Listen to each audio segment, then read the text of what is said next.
The night my father told me to get out of his house, I remember staring at the small crack in the kitchen wall and thinking how strange it was that something so broken could stay standing for so long. The crack ran from the light switch down to the baseboard, thin as a paper cut. I'd traced it 100 times growing up, usually while my mother cooked dinner and my father read the newspaper. The house filled with the safe, ordinary sounds of a family that believed itself unbreakable. That night, the house was quiet in a way that felt dangerous. No clatter of pans, no rustle of pages. Just my parents standing across from me like judges, their faces set in a way I didn't recognize. "You're not bringing that shame into this house," my father said, his voice low and steady, the way it always was when he thought he was being reasonable. I was 18 years old. I was pregnant, and I had nowhere to go. My mother, Margaret, stood with her arms crossed tight against her chest, as if she were cold. She wouldn't look at my face. Her eyes stayed fixed on the small gold cross hanging around her neck, the one she touched whenever she was upset or praying or pretending she wasn't both. I waited for her to say something, anything that sounded like my mother. A question, a whisper. Even anger would have been better than silence. Instead, she said, "We raised you better than this." That sentence landed heavier than the rest. Not because it was loud or cruel, but because it was final. In that moment, I understood something that would take me years to fully accept. They weren't asking me what I planned to do. They had already decided who I was. I tried to speak. I remember my hands shaking, one instinctively resting on my stomach. Still flat. Still my secret until just a few hours earlier. I told them I wasn't asking for money. I told them I had a plan.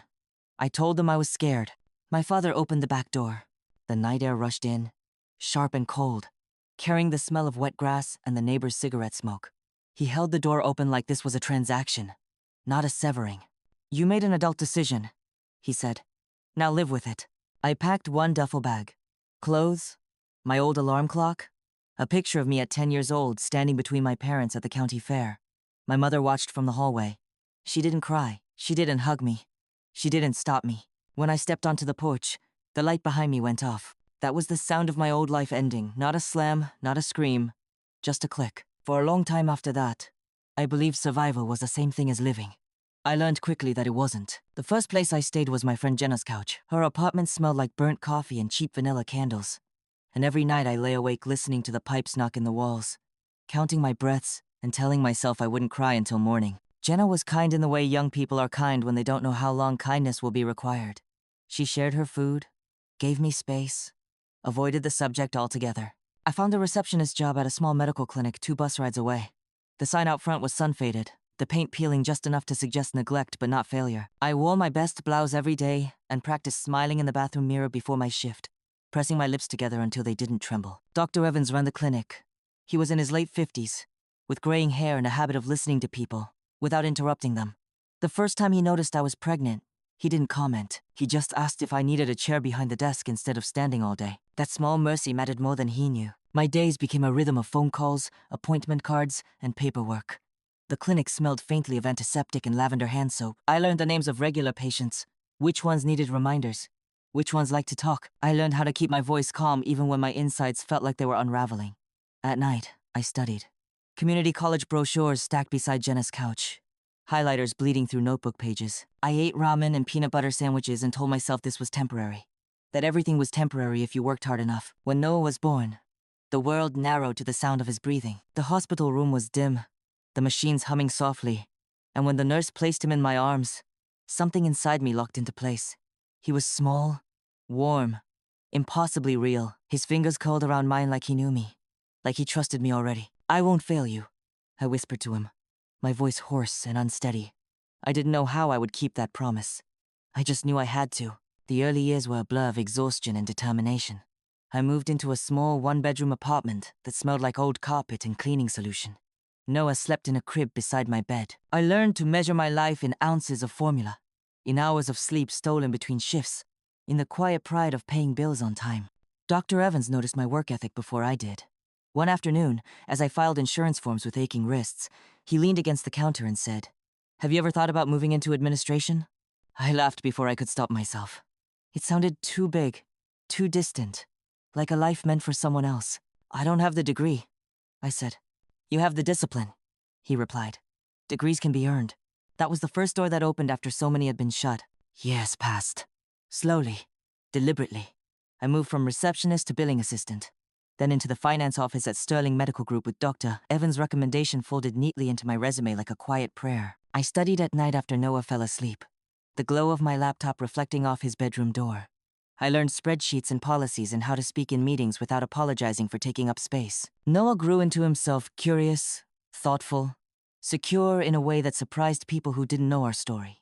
He knew his father, visited him in Boston, talked about him with ease. There was no shame in our house, no secrets whispered behind closed doors. By the time Noah was 15, I lived in a home that felt earned. Clean lines, warm light, laughter in the kitchen. A life built piece by piece, without shortcuts. That was when my parents called. 15 years of silence, reduced to my mother's voice on the phone. Thin and careful. "We'd like to see you," she said. I looked around my living room at the framed photos, the books, the proof of a life they had never imagined for me. "Yes," I said after a pause. "You can come." And as I hung up the phone, I realized something else too. They were coming to see who they thought I had become. They had no idea who was opening the door.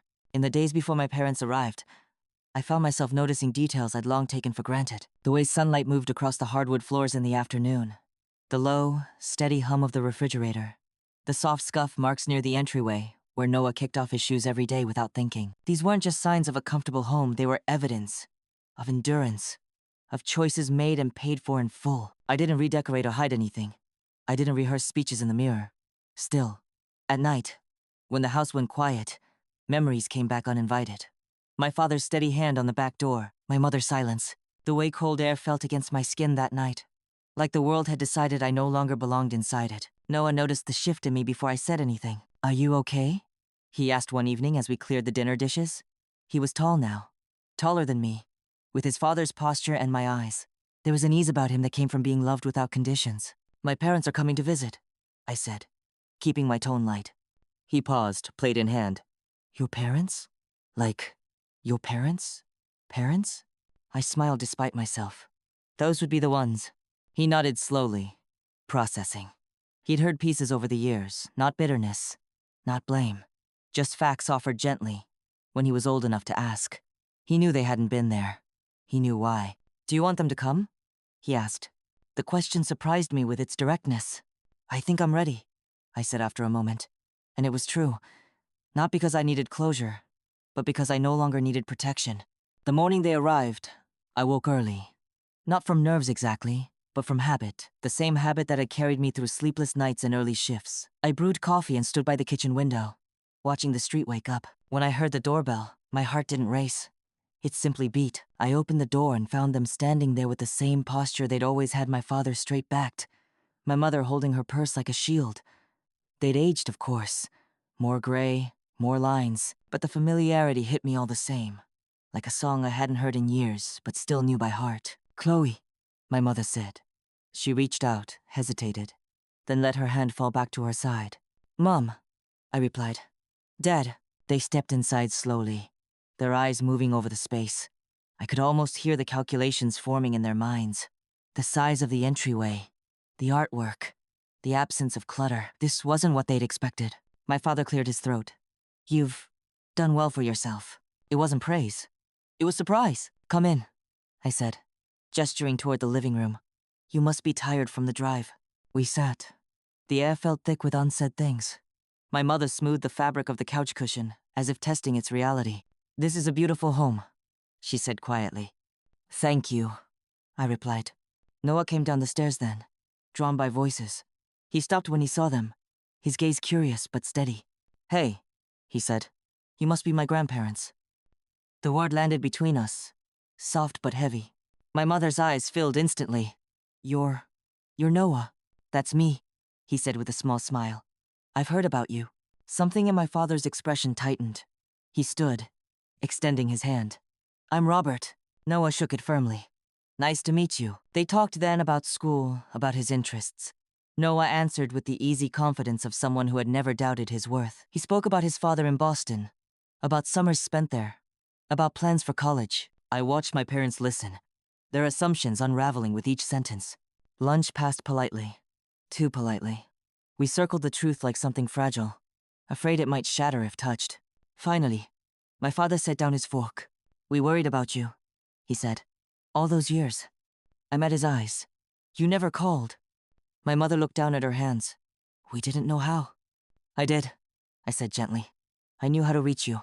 Silence followed, thick and undeniable. They asked about my work. I told them I was an executive in the finance division at Sterling Medical Group. My mother blinked, processing the words. My father's lips pressed into a thin line. That's impressive, he said. It's my job, I replied. One I worked very hard for. They nodded, subdued now. The power had shifted, not with force, but with fact. After lunch, my mother asked if she could see the rest of the house. I led her down the hallway, past Noah's room, past my office. You built all this alone, she said, her voice barely above a whisper. No, I corrected softly. I built it with help, just not from you. Her eyes met mine then, wet and searching. We were afraid. So was I said. Every day, when we returned to the living room, my father stood by the window, staring out at the yard. He turned to me, his expression something I'd never seen before, uncertain. We thought you'd struggle, he admitted. That you'd come back. I nodded. I did struggle. I just didn't come back. That was the moment the truth settled in fully for them. And for me. Not as accusation, but as boundary. They left that evening with careful hugs and promises to call. At the door, my mother paused. We'd like to be part of your lives, she said. I held her gaze, calm and steady. That depends on whether you can respect the life I built. She nodded, tears slipping free. We'll try. As I closed the door behind them, I felt no triumph, no bitterness, just a quiet certainty. I hadn't survived in spite of them. I had lived beyond them. After my parents left, the house felt different, not heavier, not lighter, just altered, like a room after furniture has been moved. The echoes of their voices lingered in the corners, mixing with memories I thought I'd long since packed away. Noah found me in the kitchen later that night, rinsing an already clean mug under running water. They didn't seem how I expected, he said carefully. How did you expect them? I asked. He shrugged. I don't know. Bigger maybe. Louder. I smiled. They used to be. He leaned against the counter. Do you want them around now? The question was gentle, not demanding. He'd inherited that from his father, a way of asking without pressing. I want honesty, I said. And respect. Anything else is negotiable. He nodded, satisfied. That seems fair. Fair. The word stayed with me long after he went to his room. For years, fairness had felt like a luxury, something reserved for other people's lives. Now, it felt like a standard I was finally allowed to set. My parents called the next week, then again the week after that. Short conversations at first: weather, traffic, safe topics. My mother asked about Noah's classes. My father asked about my work in careful, measured questions. It was strange, hearing their voices in my phone after so many years of silence. Stranger still to realize I no longer felt small when they spoke. Still, something unsettled me. Not fear, exactly, but vigilance. I'd learned long ago that reconciliation without accountability was just repetition in disguise. The real test came a month later, when my mother asked if they could come to Noah's school event, a small academic award ceremony held in the auditorium on a Thursday evening. They want to see him succeed, she said. We do. I closed my eyes for a moment, weighing the request. He has to be comfortable with it, I said. And there will be no pretending, no rewriting the past. We understand, she replied quickly. When I asked Noah, he thought for a moment before answering. They can come, he said, but they're guests, not parents. The ceremony was simple. Folding chairs, a slightly off-key piano, the faint smell of floor polish. Noah sat in the second row, his posture relaxed. When his name was called, he walked across the stage with quiet confidence, shook hands, accepted his certificate. I glanced at my parents. My mother was crying openly now, dabbing at her cheeks with a tissue. My father sat rigid, his jaw tight, eyes fixed on his grandson as if trying to memorize him. Afterward, they approached Noah with careful smiles. We're very proud of you, my father said. Thank you, Noah replied politely. Not warmly, not coldly, just honest. As we walked to the parking lot, my mother turned to me. You did an incredible job with him. The words landed differently than they might have once. I didn't feel the urge to argue or deflect. I did my best, I said. Every day. That night, I lay awake thinking about the quiet power of choice, about how I was no longer reacting, I was deciding. A few weeks later, my father asked if we could talk alone. We met at a small cafe near my office, one of those places that smelled like roasted beans and warm bread. He arrived early, already seated, his hands folded tightly on the table. "I owe you an apology," he said before I could sit down. I waited. "I thought fear was discipline," he continued. "I thought control was protection. I was wrong." I studied his face, the lines etched by years of certainty now softened by doubt. "You didn't just make a mistake," I said. "You made a choice." He nodded. "I know." For the first time, he didn't try to justify it. "I can't change what I did," he said. "But I'd like to know who you are now, if you'll let me." I took a slow breath. "You can know me," I said, "but you don't get to define me anymore." He looked relieved, then humbled. "I wouldn't dare." We talked for an hour, about work, about Noah, about the years we'd lost. There were no raised voices, no dramatic confessions, just two adults acknowledging the space between who they were and who they might become. When we stood to leave, he hesitated. "I'm proud of you," he said. "Not because you succeeded, but because you didn't let bitterness make your decisions." I considered that. "Neither did you," I said. "Not today." The relationship didn't transform overnight. It settled into something cautious, deliberate. My parents learned to ask instead of assume, to listen instead of instruct. They showed up when invited, stayed in their lane, respected the boundaries I set without argument. And in that restraint, I saw something I hadn't expected. Growth. One evening, as I watched Noah laughing on the couch, my mother turned to me. "You broke the cycle," she said quietly. I met her gaze. "I had to." She nodded, her eyes full. "Thank you." Later, alone in my bedroom, I stood before the mirror and saw not the frightened girl with a duffel bag, but a woman shaped by choices, not wounds. I hadn't built my life to prove anyone wrong. I'd built it so my son would never have to wonder if love was conditional. And that, I realized, was the truest kind of success. The longer my parents stayed in my life, the more clearly I saw the people they had always been, just without the authority they once carried over me. They were careful now, thoughtful, almost tentative. It was as if they were afraid that one wrong word might send me closing the door again. And in a way, they were right. Not because I was looking for a reason, but because I'd learned how much peace lived on the other side of distance. One Sunday afternoon, my mother offered to cook dinner at our house. "I'd like to do something normal," she said, her voice hopeful in a way that still felt unfamiliar. I hesitated, then agreed. She arrived with bags of groceries and a nervous smile, asking where everything went, as if she were a guest in a stranger's home, which I realized she was. She moved around the kitchen carefully, touching the counters, opening cabinets, absorbing the details, the room filled with the smell of garlic and onions. And for a moment, the past tried to overlap with the present. I saw her as she once was commanding, efficient, certain of her place. Now, she paused before every decision. "Is this okay?" she asked, holding up a spoon. "Yes," I said gently. "You don't need permission." She smiled, a little sadly. Old habits. At dinner, my father talked to Noah about science and medicine. Noah listened, engaged, but guarded. There was a line he wouldn't cross yet, and I respected him for knowing where it was. Halfway through the meal, my mother set down her fork. "There's something I need to say," she announced, her hands folded tightly. The room stilled. I felt Noah glance at me. "I spent years telling myself we did the right thing," she continued. "That pushing you away would teach you responsibility. But all it taught me was how quiet a house can be without the people you love in it." My father nodded slowly. "We missed everything.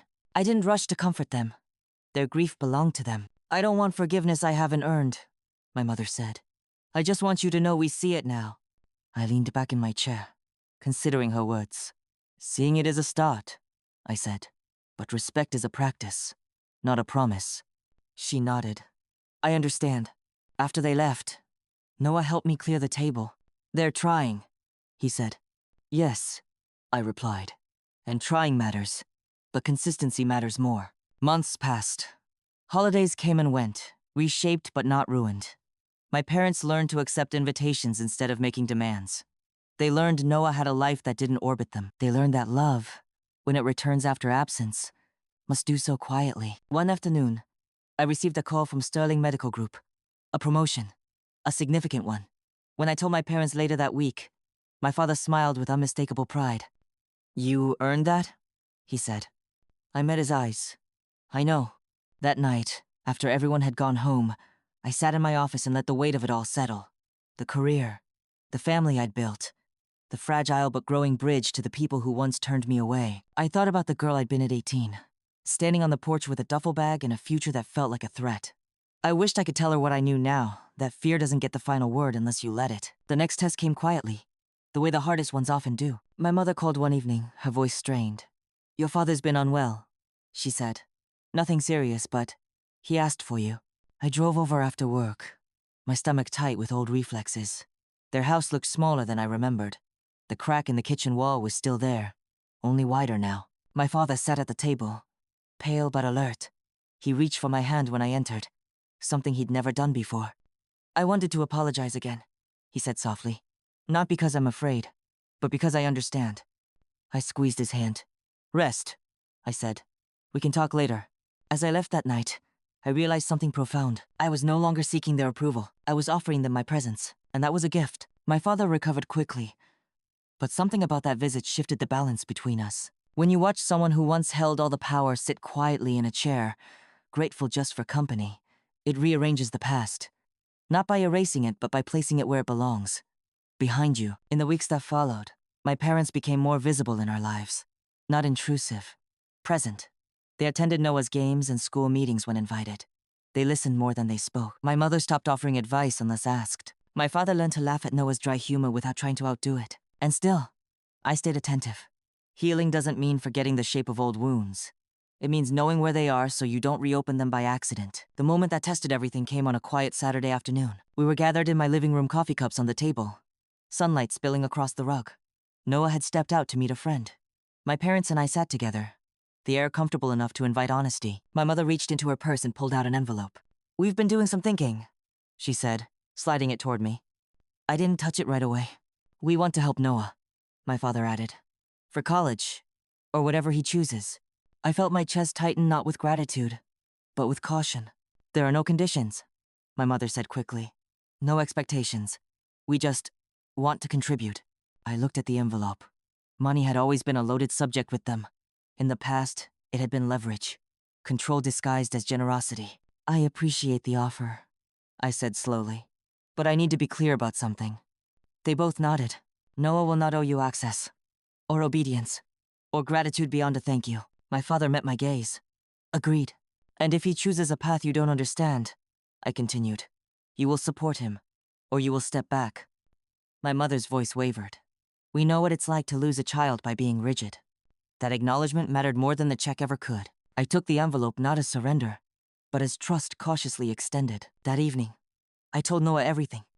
"They want to help with college," I said, "but it's your choice." He listened carefully, then nodded. "If it comes without strings, I'm okay with it."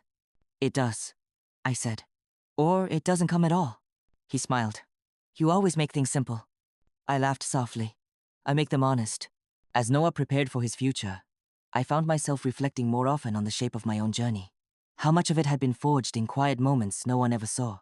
How strength rarely announces itself. It just shows up, day after day. One evening, after a long week at work, I sat alone on the back patio with a cup of tea. The air was cool, the sky deepening into dusk. My phone buzzed a message from my mother. "Thank you for trusting us." I stared at the words for a long moment before replying. "Trust is built, one action at a time." She sent back a heart. It didn't annoy me the way it once might have. People change, slowly, if they're willing. Months later, Noah left for a summer program in Boston, staying with his father. The house felt quieter, but not empty. I filled the time with work, with friends, with long walks in the evening. My parents visited occasionally. They never overstayed. They never criticized. They asked about my life, not the version they'd imagined, but the one I was living. One afternoon, my mother asked, "Do you ever wish things had been different?" I considered the question honestly. "I wish I hadn't been thrown out," I said. "But I don't wish away who it made me." She nodded, tears gathering. "I'm sorry." "I know," I replied. And for the first time, I meant it without reservation. The past hadn't been rewritten. It had been acknowledged. And in that acknowledgement, it lost its power. I realized then that reconciliation wasn't about closing a chapter. It was about learning how to read the next one without fear. The first time I brought my parents to a company event, I didn't tell them where we were going. Sterling Medical Group's annual leadership dinner was held in a restored brick building downtown. All exposed beams and soft lighting.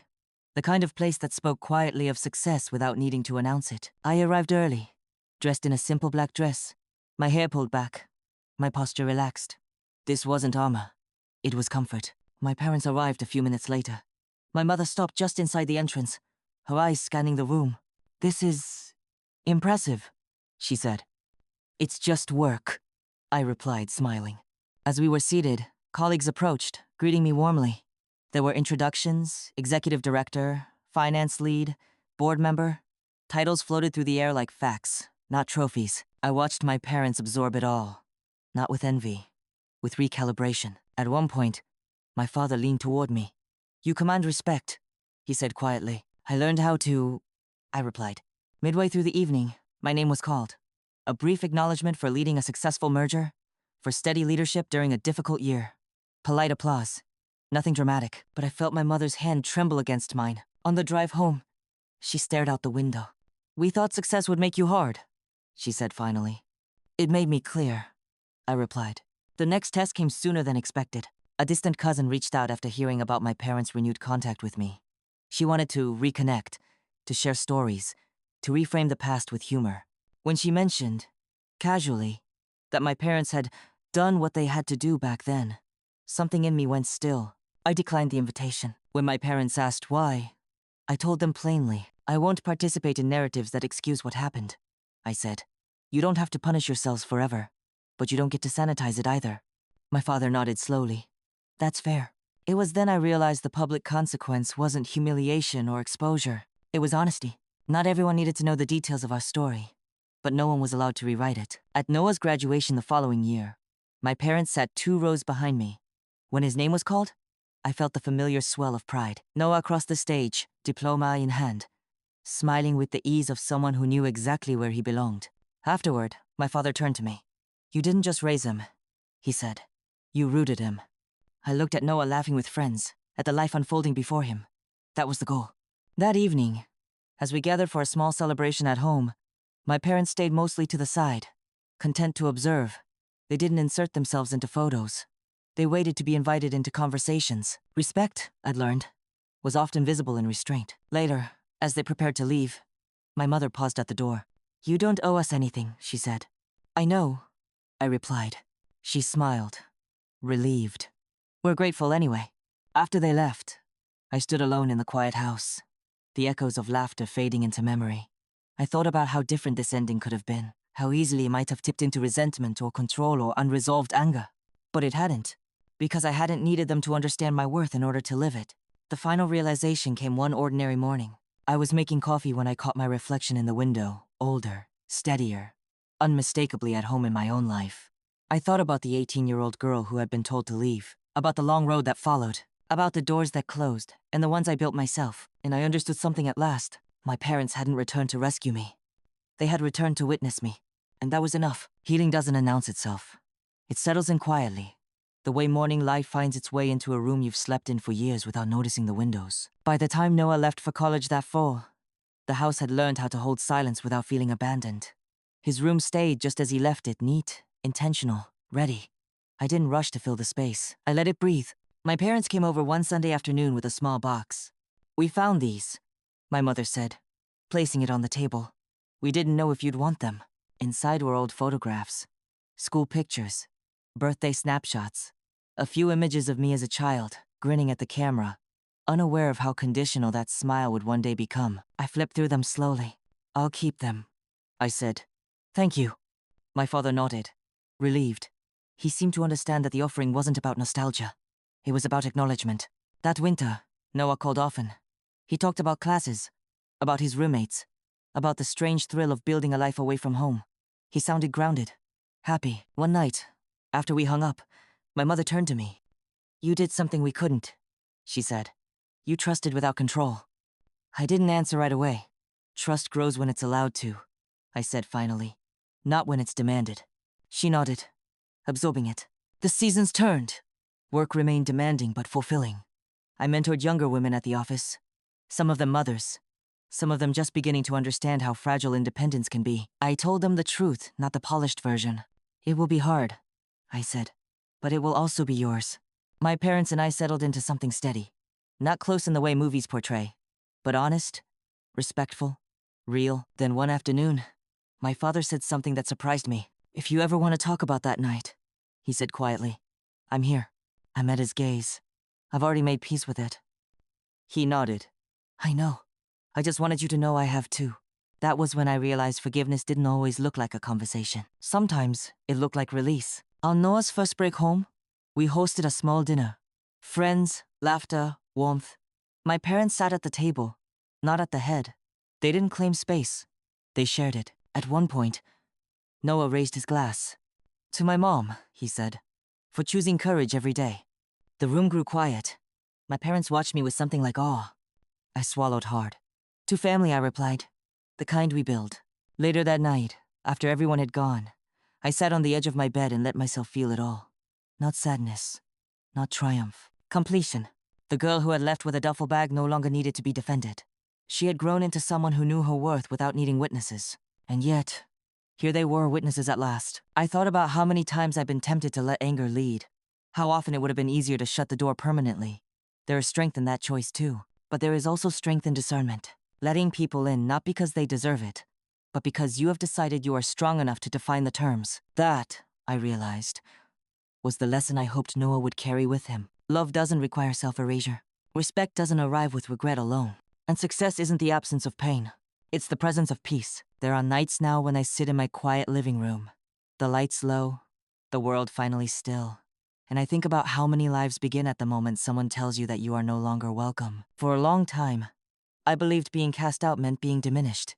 That if the people who raised you decide you are no longer worth protecting, something permanent must be wrong with you. It took years of early mornings, tired hands, quiet victories, and one small boy's steady heartbeat to understand the truth. Being rejected didn't make me weaker.